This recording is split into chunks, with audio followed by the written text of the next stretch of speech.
I pledge allegiance to the flag of the United States of America and to the republic for which it stands, one nation under God, indivisible, with liberty and justice for all.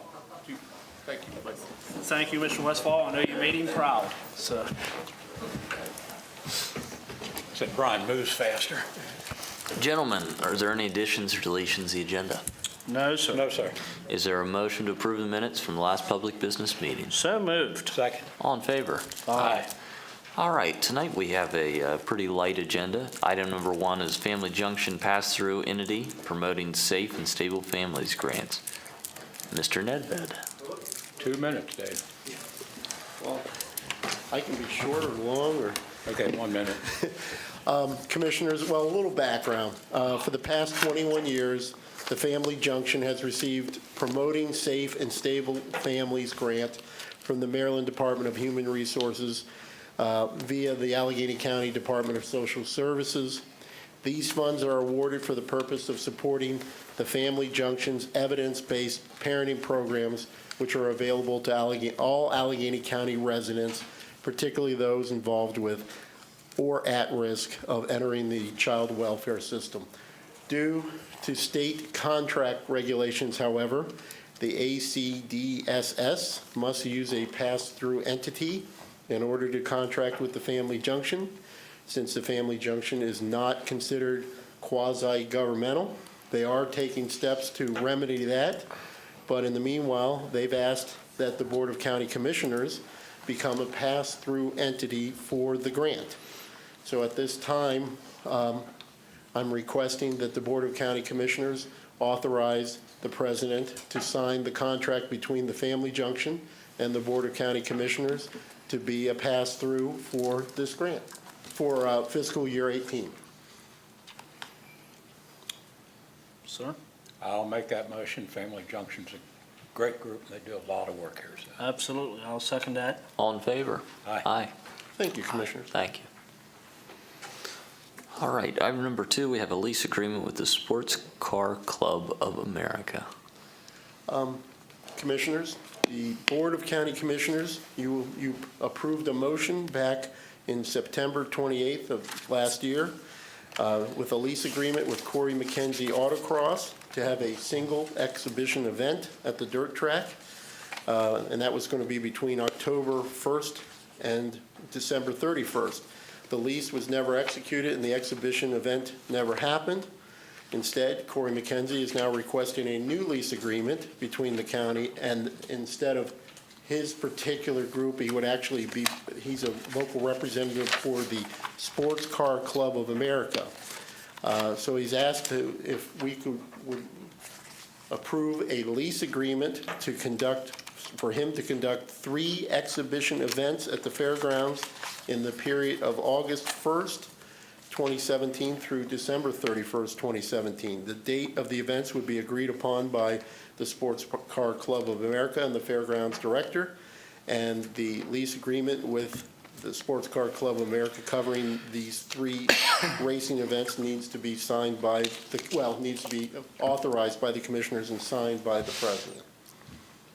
So I'm coming before you to ask that the board approve the lease agreement with the Sports Car Club of America to conduct 3 exhibition events beginning August 1st of this year through December 31st of this year. Great. Is there any discussion? And I assume he's talked to Kevin up front to make sure that there is dates available, that we're not leasing something that He can't said, I happen. talked to him today, he said that he has talked to Kevin about the events and they've been penciled in. So, and he's talked to Kevin and the events are agreed upon. The event dates are agreed upon. Well, then I'll make a motion, we accept item number 2. Second. All in favor? Aye. Thank you, Commissioners. Thank you. All right, item number 3, we have an agricultural preservation easement purchase. This was a holdover from 2 weeks ago. Mr. Dorsey. Good afternoon. Yeah, it's going to sound familiar. Did you want to say something about this first? Yeah, well, I can start out because the issue last time, as you remember, there was no names attached and there was a request for confidentiality as to the recipients, and I raised the concern, and so you all tabled it to let us do some research. What the regulations say is that you cannot disclose until it's been accepted the offers made to them, that is the monetary amount, because you all recommend that the Board of Public Works actually enters into the contract and gives them the money. But the identities is in fact something that can be disclosed. So the motion that's here has been, the substitute motion actually has the names of the people who would be receiving the benefit. Of course, my concern was if there was potential conflicts of interest with commissioners or whatever, how do we know if we didn't know who the people were? So the people, the five either individuals or husband and wives have been listed on the motion, so they are here, they will be a public record. It would have been anyway once their deed of easement was recorded anyway, so we've resolved that. So rather than explaining the whole thing, just that they're voluntary easements they're entering into with the Agricultural Preservation Foundation. And the properties in question, 140.4 acres on Dry Bridge Road, Flintstone, belonging to Roy Romsberg Sr., 108.4 acres on Stottlemyre Road, Little Orleans, belonging to Mrs. Wilda Yonker, 89 acres on Town Creek Road in Flintstone, belonging to Daniel and Tamara Thompson, 104.6 acres on Perrin Lane, Flintstone, belonging to Michael and Diane Perrin, and 40.1 acres on Wilson Road belonging to Anthony Del Signor. So, Great. I know last week or 2 weeks ago, that was one of the concerns, is it seems like anytime we give money, either allowing the purchase of property or giving money to a nonprofit, it seems like there's always the potential for conflict or the appearance of conflict. So I'm much more comfortable now that the owners are listed and it doesn't look like we're doing anything that's not fully above board. So sure. This clears it up. I'd be willing to make a motion, we accept this. I'm familiar with at least two of these properties, especially the one on Stottlemyre Road. That whole area is known as Yonkers Bottom. It's been Yonkers families farming that ground for a century or more. Probably the best farmland in the entire county. It's right down along the creek, extremely flat. And to people who farm their land, that land is their bank account. That's what they live for. So these people want to preserve their farming rights there. I have no problem with that. So I'd make a motion, we accept these. Is there a second? I will second. All in favor? Aye. Those opposed? All right. thank you. Thank you. Motion carries. And these people will still be paying taxes, correct, Mr. Dorsey? Yes, Oh, yeah, taxes remain. they retain the property. Okay, Yes. David, just take a few more minutes if you don't mind, and let's talk about what it means, entering Okay. have a piece of property into it. Well, as Commissioner Valentine said, the focus of this program is the most productive soils. And the soil conservation goes through a lengthy equation figuring out the maximum yield for that property. And they're prioritized by the Ag Preservation Board using the information from the Soil Conservation District and information that I derive from permits and subdivision data about preservation attributes, how close it is to other preserved properties, what kind of development is nearby, and the board shies away from development. They don't want to be preserving properties in proximity to development, competing for development. So it's not really preventing any development because these are usually off the beaten path. But the program is entirely voluntary. Like I said, the criteria are scientific from the soil conservation and information from zoning records and subdivision. But the regulations do not prohibit a family that retains ownership of the property who enters into this program from allowing a family member to develop on that Correct. property. Is that correct? Family members of the seller of the easement, they can reserve lots for children. Okay. To build a house, Yes, but nothing else. that's And correct. it sunsets when? I don't think it does. It does not sunset, you're So right. you're selling the development rights In perpetuity. forever? Okay, and it's a one-time payout, so essentially you are controlling the ground from the grave then? Thank you, Mr. Dorsey. Thank you. You're welcome. Commissioners, moving on to our consent agenda, Mr. Eberly. Commissioners, tonight we have 5 items on your consent agenda for possible action. Item number 4 is a motion to approve the appointment of Andrea Bell to the Social Services Board. Item number 5 is a motion to authorize our DPW staff to proceed with an advertisement to bid the replacement of Bridge 8A 047 along the old Legislative Road. Item 6 is a motion to renew the county's contract for FY 2018 with the Hartford to administer the county's workers' comp plan in the amount of $267,197. Item 7 is a motion to award $1,200 from the county's Community Promotions Fund to the Cumberland Historic Cemetery Organization for the installation of a monument and repairs to other 19th century monuments. And item number 8 is a motion to authorize the president to execute a 3-year agreement with Carter Professional Services doing business as Medical Claim Aid to support the county's EMS program by providing third-party billing. Gentlemen, any discussion? No, sir. Is there a motion? So moved. Second. All in favor? Aye. Aye. Mr. Eberly. Nothing further this evening, Commissioners. Mr. Rudd. Nothing. Commissioner Valentine. Just something real quick. I came across an article in National Affairs the other day, and it's probably the best article I've seen to date on the opioid crisis. It goes back and explains exactly how it began, how it was actually decisions by the medical community that actually led to the crisis that we're in right now. This will be placed on our website. I highly suggest anybody that has about 15 minutes, because it is a long article, but read this, and I think everybody will understand the opioid crisis a lot better, and it is huge across the entire state, cost everybody in the state, everybody in the entire country, a lot of money. It's becoming not only a health issue, but a huge financial issue everywhere. And all sides are covered in that article pretty Everything's thoroughly, in there. yes. It's unbelievable. Thank you, Linda Simpson and Beth Thomas, for making arrangements to have that posted to our site. We appreciate that. Great. Commissioner Brody. Sir, I'll keep it brief because I got an HRDC meeting tonight. The big thing is tomorrow night is the first day of the fair. I hope everybody comes out and sees it because there's going to be a lot of good things and a lot of good acts. I know that you two gentlemen will be out there a lot this week, along with myself and Mr. Eberly. And it is a shame about the opioids epidemic. And it's a shame that if we made an addict out of someone seeking medical attention. But what's the real shame about that is that a lot of this is by choice.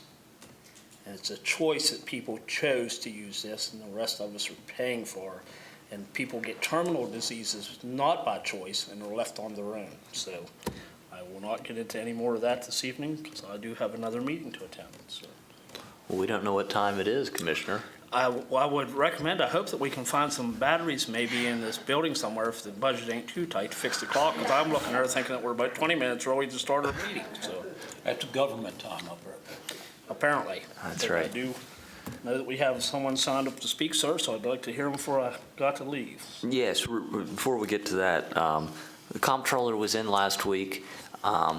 Commissioner Valentine was able to go to Dr. Alloway's place down on Mechanic Street or Center Street, and the comptroller's also here at our farm brewery. And then the news yesterday that we just got a biotech company located in Cumberland. So within the past month or 6 months, we have the first brewery operating in Allegany County in a very long time, a farm brewery that wouldn't be here without significant investment from the McCaw family, and they had to work with the county to make sure all the permitting and applications fit, because it was not something that we had in our zoning code, and we were able to work with them and also make sure all the alcohol laws were appropriate for them. Dr. Alloway's device is going to be used not only here in the U.S., but abroad. And to think that company is going to be headquartered here in Cumberland is something we should all be proud of. And finally, the biotech company. Again, this will be the first company out of that entire industry located in Allegany County. They could have located anywhere in the state of Maryland, but they decided to locate right here. And that is something that we should all be proud of and hang our hats on, because we're competing with a lot of different places that have a lot of different assets than we do. And they were able to make a decision of, we can use their incentives in Allegany County and be better off for it. So some good news out on the economic development front. Good, sir. All right, we have one person signed up tonight, Mr. Kenneth Wilmot.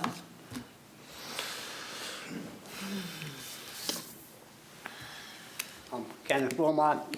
I live at 513 Ford Avenue. Own 11 pieces of property up there. I just turned 81 yesterday, and I feel qualified to speak on the subject. I've been following this animal control shelter for over 6 years. They are not doing their job. Evidently, there was no corrective action taken since last summer when 4 families from Mexico farms came right here and complained about the animal shelter. They called the animal shelter nothing. Animal shelter says people can have as many cats and dogs as they want, and cats can roam any place they want to. If you read last week's paper, same complaint out in Crescent Town. It's pathetic. Why are we paying these people millions of dollars to sit on their butt and do nothing? There is no animal control in Allegany County. We now have about 40,000 feral cats just in Allegany County. Now, if you go on your computer, it'll tell you in the United States there's between 50 and 60 million feral cats. Now, why are we protecting feral cats? They are worthless. They have a 100% negative effect on our nature. They kill everything that comes in front of them. And why are we pouring money into them? And why hasn't something been done since last year at the shelter? We get people call. This isn't the first. This happens probably daily. I have people come to me all the time. I don't know how I got into this. People come to me when they should go to you people. And they ask me, what can we do? I said, I don't know what. I said, you can go to, it don't do no good to go to shelter, because they're not going to help you. So can somebody explain why we have to rescue every cat and dog in Allegany County and put it on public welfare? That is a no-kill policy. Any answers? I don't. Mr. Wilmot, you're going to kind of be in luck a little bit tonight, and only for a few minutes am I going to stay here. And I do appreciate your service as a veteran, but some of these questions is going to be answered tonight, because I have sat here and I think for every one of your things. For one, I'm going to let Dick DeWar come up here in just a minute, if you guys is okay with that. And we'll put some of this to rest, because they don't get nowhere near millions of dollars a year. We know exactly what they're budgeted a year because we budget it. And he has a list, off the top of his head knows the facts to a lot of this stuff that's just being made up and put out here. No, it isn't made up. It's right in the Sir? public newspaper that these people have been putting pods of animals all over the county. When I asked the advisor, but where are these pods at? It's none of your business. They've been putting them out there for 6 years. And people are fed up with it. Sir, we'll get you the truth tonight, but only if you want to hear it. If it's going to waste my time and everyone else's time. I didn't will know go to I my was next wasting meeting. anybody's time. You're not, I thought but we're this is going a to get public you the meeting facts. for taxpayers. I just got a 10% raise on the city taxes. That's nothing to do with us, sir. Yeah. And when they do, they say they don't have money for anything, but they got money they just gave $5,000 to the shelter. For what? To come out and pick up cats that they put out there. Dick, if you got just a few minutes, sir, I would like to get some of his questions answered.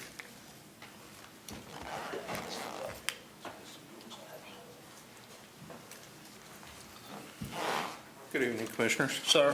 And first of all, Mr. Wilmot, I certainly respect your position and your right to be able to keep people accountable for public funds and how they're being spent.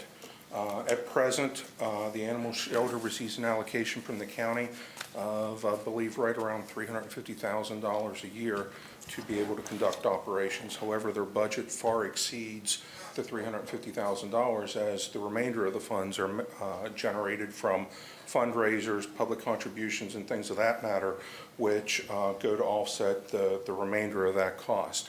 Now, out of that $350,000, the county is taxing them with A, operating the shelter, and B, operating animal control.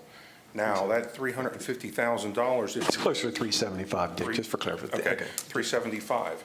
If you look over that number over the last, say, 10 years, that's probably about pretty close to what the county has invested into the program when it was under county operation.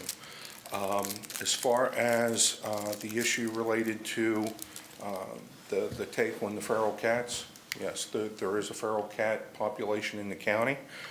State law says that those animals are free-roaming animals. However, to counter that, what is done is the shelter does a very aggressive trap, neuter, release program. It should also be understood that an animal, such as a cat, that's taken into that program goes through that trap, neuter, release. A feral cat has a very limited lifespan, and on average, they anticipate a feral cat only lives about 3 years in the wild.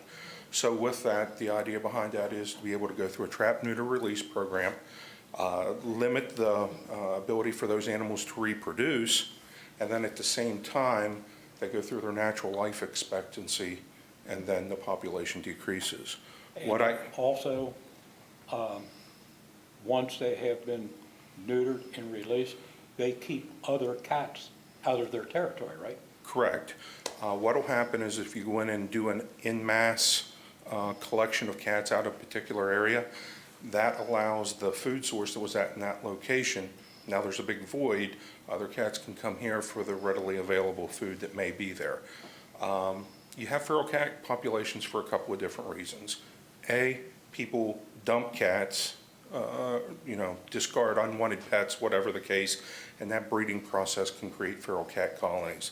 The other way the feral cat colonies are created is people who believe they're doing a good thing, see a stray cat, put some food out, and cats are attracted to that. And pretty soon you have a feral cat colony that's taking place. What happens typically in a trap, neutered, release program is that the animals are trapped, they're either spayed, neutered, whatever the case may be, and they are taken back to the location that they were taken from, just to prevent that same void from being created in a new cat coming into the colony. That keeps the balance, and that keeps another unneutered male from showing up in the colony and being able to repopulate with the females that's in that.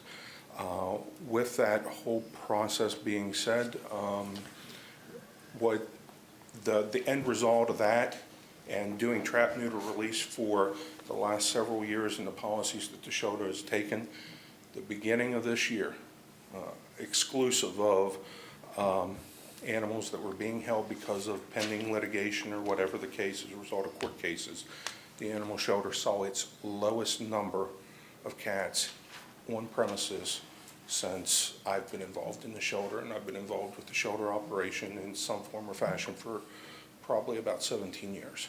So the goal is that to continue to work, and obviously, yes, we still have populations of feral cats where there are problems. Right now, the grant that was provided by the city is addressing issues inside the city of Cumberland, and the shelter is committed to continuing to work and go out and solve those problems in those communities. But the really important takeaway from all this is don't inadvertently create yourself a problem by thinking that you're doing a good deed and putting food out, because as you've seen in Constitution Park, Mr. Wilmot, you feed cats and they show up. And that was an issue that was going on inside Constitution Park. You had a large number. No, you're right, you didn't. You yourself witnessed people putting food out, and when food's out there, the cats will come, and then once they're there, they expect to be fed, so. He's the one they caught up on Myers Mountain. Correct. I photographed about 60-some cats in 27 pages. Correct. All right. And that's a significant issue. Well, Mr. Wilmot, this is our point person that the commissioners have on the animal shelter. Do you have any questions for him while he's at the podium? I do. I got a lot of questions. Of quote me per page where it says in the state of Maryland, they catch a free roaming animals. There is none. I can't do that verbatim, but I guarantee you I will find that piece of information, I'll provide it to you. All these people doing the trapping.